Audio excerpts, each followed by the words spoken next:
Des tables remplies de nouveautés, c'est la rentrée littéraire. Cet événement spécifique à la librairie française est un moment particulier pour les libraires. Il y a 500, je crois, cette année, 550 nouveaux romans qui sortent là pour la rentrée.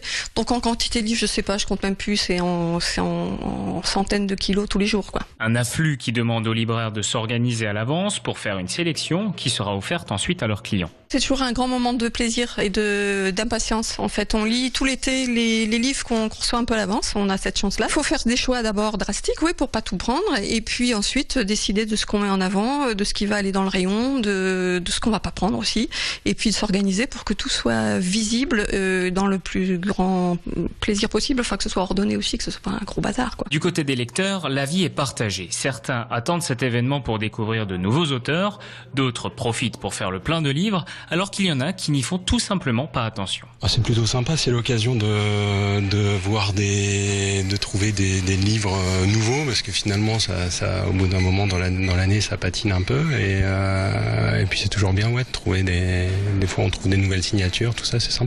Donc la rentrée littéraire, je ne la suis pas. Mis à part par les informations, ou le prix Renaudot, le prix Goncourt, voilà, on sait qu'il l'a, mais je ne m'y intéresse pas. Pour les éditeurs alsaciens, loin des grandes maisons d'édition parisiennes comme Hachette ou Flammarion, l'échéance de la rentrée littéraire n'est pas vraiment un objectif. On marche plutôt à l'instinct et à l'envie. J'attends le moment où ils sont prêts, et puis le jour où ils sont prêts, ils sont tellement beaux, on a tellement envie qu'ils sortent et de les amener à la rencontre avec le public qu'on peut pas se retenir comme ça en se disant il faut attendre 6 mois parce qu'il faut absolument que ça sorte au moment de la rentrée littéraire, ou peut-être qu'on veut avoir tel prix donc il faudrait que ça sorte plutôt à tel moment. Et face à la puissance des grandes maisons d'édition, la stratégie serait presque d'éviter la rentrée littéraire. Le souci pour les petits éditeurs, c'est qu'il faut arriver à exister à côté de ces gros mastodontes. Donc nous, on va avoir un peu des stratégies, un petit peu de contournement en fait.